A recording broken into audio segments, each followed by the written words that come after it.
힘겹게 먹이를 구해야 하지만 어, 자유로움은 맛본 거죠. 무엇인가 우리는 희생도 감수하면서 자기가 좋아하는 가치 기준이 몇 퍼센트를 차지하는지를 잘 살펴서 내가 할 수 있는 일을 찾아가는 게 좋을 거예요. 그래서 그런지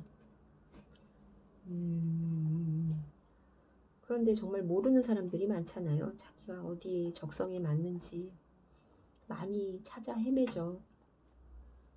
적성 찾다 못 찾는 사람도 있고요. 적성에 맞아서 갔는데 공부를 잘해서 대기업에 취업을 했는데 그 일이 너무 힘이 드는 거예요. 자기하고 맞지 않고.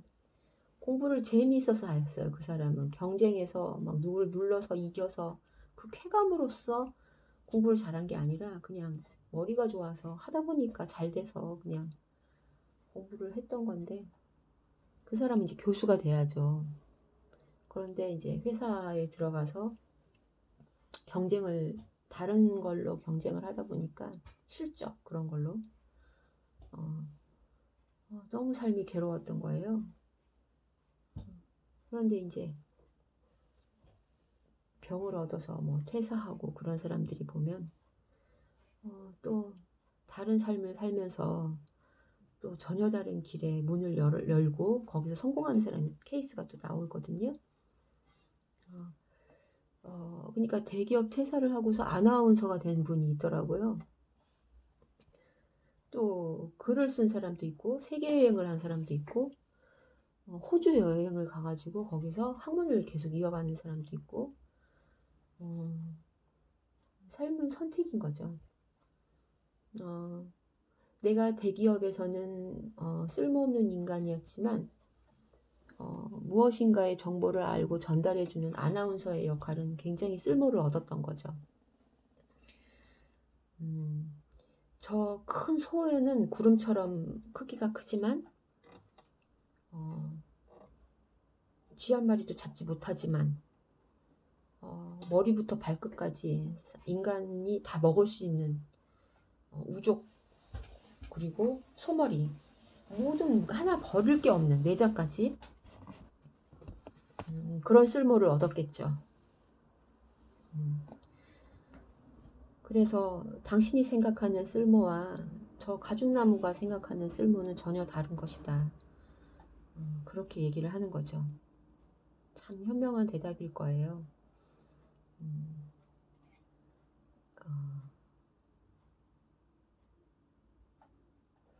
결국 어떤 일을 하느냐, 무엇을 하느냐, 그걸로 인해서 인간의 잣대를 들여가지고 그거를 너가 옳고 너가 그르고 네가 낫고 내가 아니고 뭐 너는 아름답고 나는 아니고 뭐 그런 게 아니라는 거죠. 만물은 공평하다는 거예요.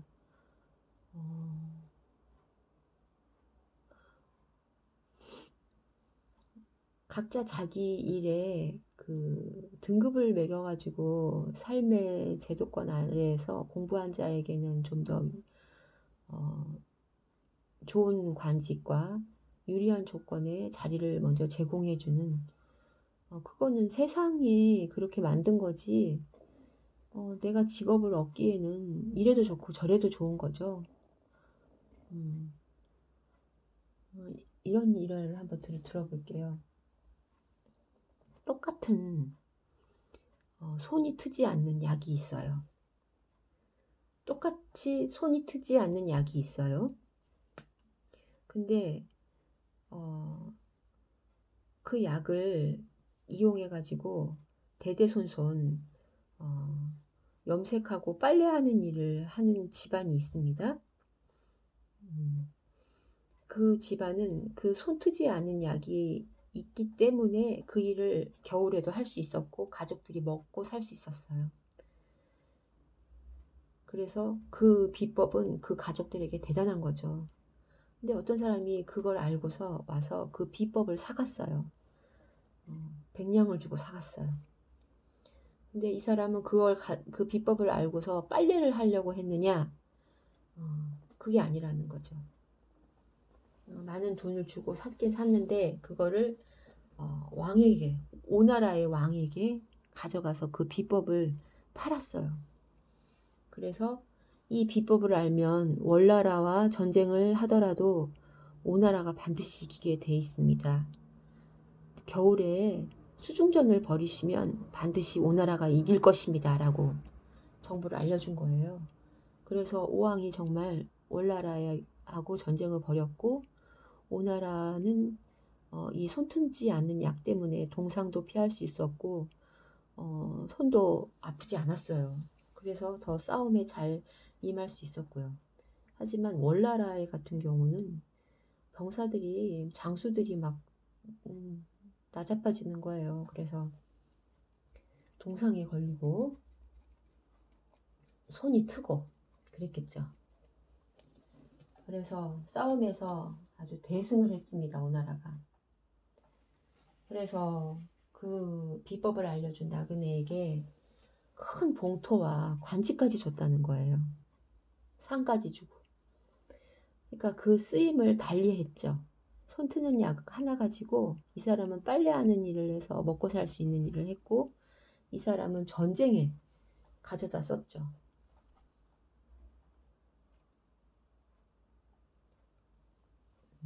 그게 무용지용입니다.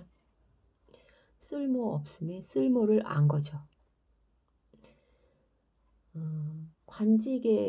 관직을 얻는데 손 트는 약이 어떻게 쓸모를 얻었을 거라고 생각이나 했겠어요.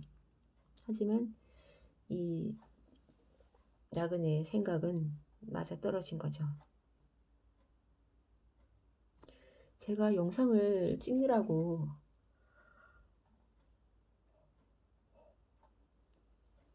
지금 장자의 모든 면을 한꺼번에 얘기하려고 하니까 이게 이해를 벗어나 버리더라고요, 완전히.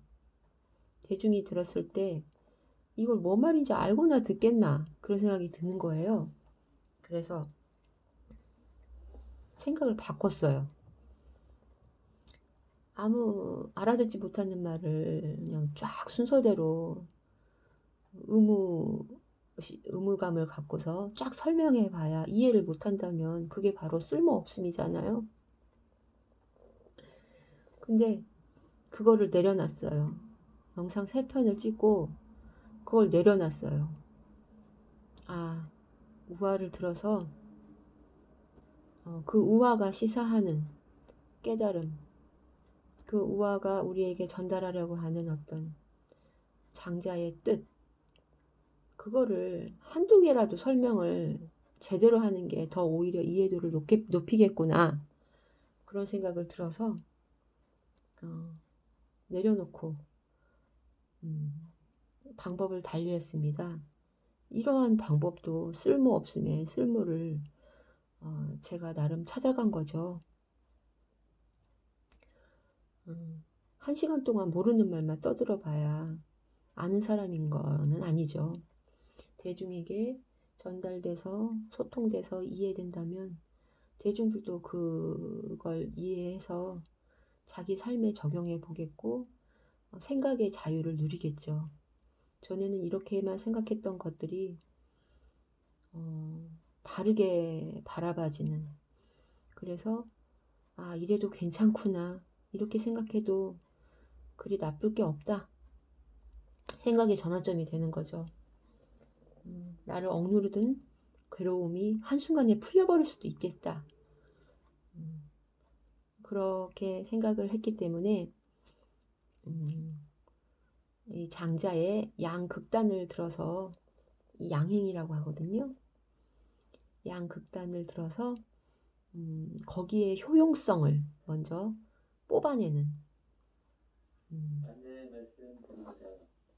A주 차량 지하 1층 오후 공사를 위해 차량 이동을 결정하였으나 그리고 이동 조치를 하지 않은 관계로 손 트지 않는 약까지 했고 가죽나무 얘기했고 곱추 지리소 얘기했어요.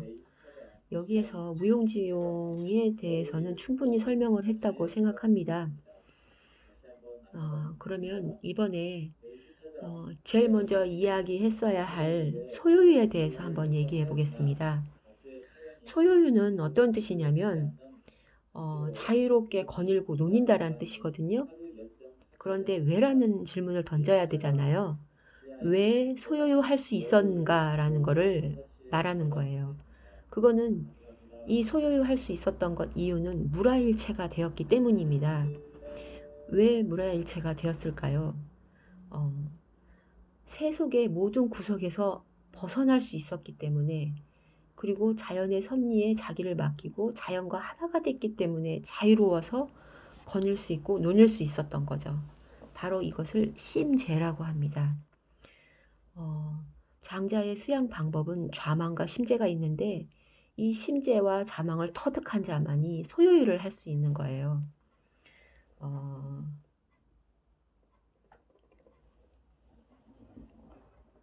인식의 틀에서 벗어났더니 물지개를 초월했더니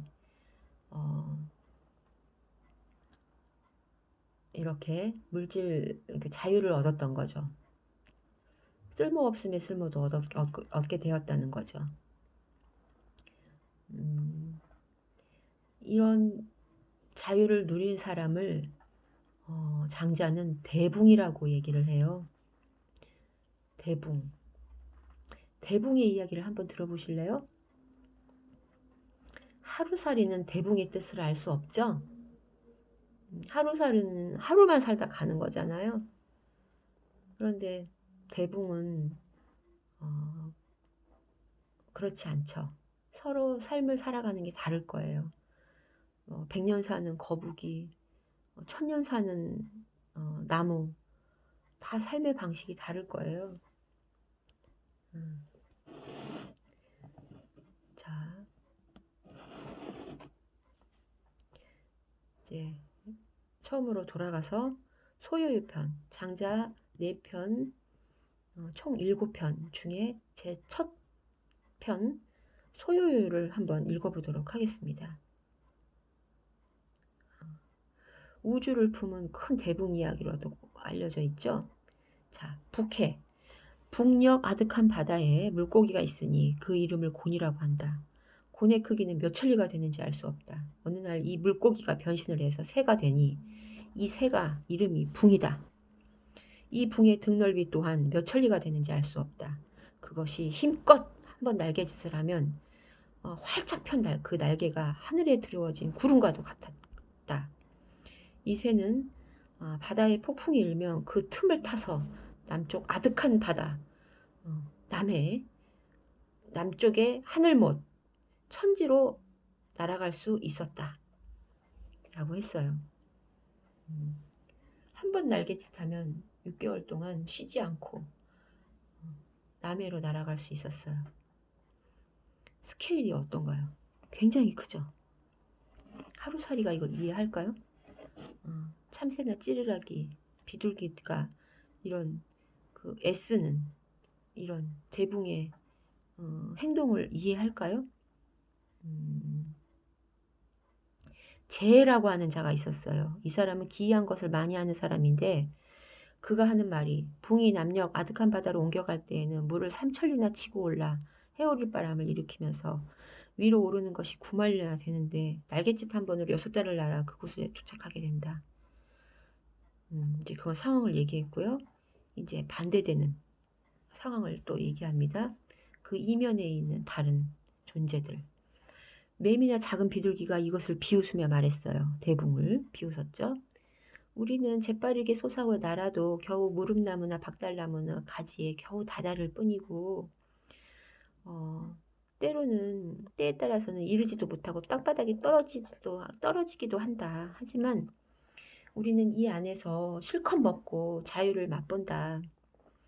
무엇 때문에 저 붕새는 저 힘든 구말리 꼭대기까지 올라 남쪽으로 가려 하는가. 그렇게 말을 해요. 이제 대붕의 생각을 한번 들어볼까요? 가까운 근교에 들판에 가려고 하는 사람은 새끼 먹을 음식만 가지고 가도 집에 돌아올 때까지 배가 부르지만 백리길을 가려고 하는 사람일 경우에는 전날 밤부터 미리 양식을 준비해야 갈 수 있고 천리길을 가는 사람은 석 달 전부터 미리 양식을 준비해야 갈 수 있다. 이 두 마리의 벌레와 새가 또한 무엇을 알겠는가, 그렇게 그냥 대붕의 생각을 전달했어요. 왜 성인은 그 일개 필부에 필부를 바라보는 마음이 그냥 개의 형상을 한 그 허수아비 보듯 본다고 하잖아요. 그게 무슨 뜻이냐면 그 필부가 하찮은 존재여서 그런 게 아니고요. 하는 일이 달라서 그런 거예요. 물론 그 백성들을 위하는 일을 하는 게 성인이고 그렇지만 한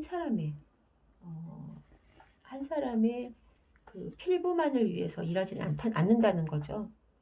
그래서 성인은 한 사람의 필부를, 지아비를 바라볼 때 그냥 대수롭지 않게 지푸라기 보듯 한다. 서로 처해진 일이 다르기 때문이에요. 괜히 예를 들었나? 그렇습니다. 물화일체가 되고 큰 뜻을 품고 각자의 처해진 일과 정신적 세계가 다르기 때문에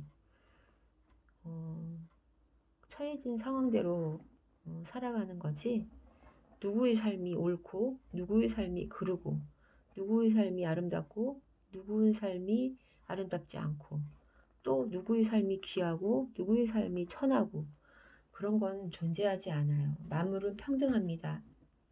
상대적이고요. 물론 절대적인 것도 있죠. 우리가 같은 교육 시스템을 받고 공통적으로 생각하는 부분이 있을 거예요. 우리 안에 홍익인간의 정신이 내재돼 있듯이 모두가 생각하는 공통점도 물론 있을 거예요. 그런 건 인위적인 걸로 인해서 만들어진 육아사상일 수도 있어요. 하지만 그러한 모든 것들이 나에게 맞는 건 아니죠. 내가 착하게 사는 게 중요한데 꼭 제도권 안에 들어서 착하게 살 필요는 없는 거죠. 내가 할 수 있는 일을 하는 거죠. 제도권 아예 크게 벗어나지 않으면서도 내가 할 수 있는 일들, 그런 걸 찾아서 하면 됩니다.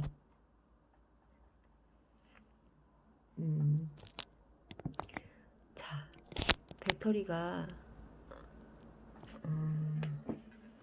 지금 없어요. 배터리가 지금 거의 다 돼가고 있습니다. 여러분에게 지금 소유와 재물론 편에 이야기를 좀 나눴어요.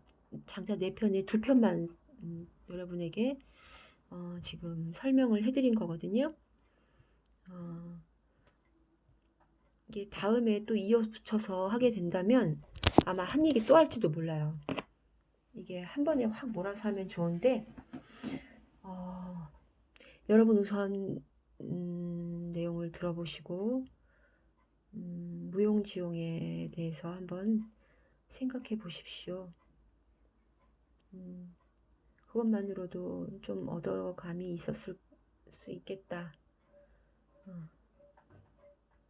그리고 어떤 생각이 더 위대하고 어떤 생각은 위대하지 않다. 그런 건 존재하지 않다. 그런 것도 한번 생각해 보시고요. 다음 편에는 삶의 주인으로 살아가는 자아와 그리고 인간 세상에 나아가려고 하는 아내와 공자의 이야기, 그리고 덕이 충만한 진인의 이야기, 그리고 삶과 죽음, 그거를 동등하게 바라보는 그런 거에 대해서 한번 얘기를 해볼까 합니다. 배터리가 다 돼서 여기서 끝마칠 수밖에 없네요. 네, 그러면 여러분도 편안한 하루 되시고요. 영상 함께 해주셔서 감사합니다.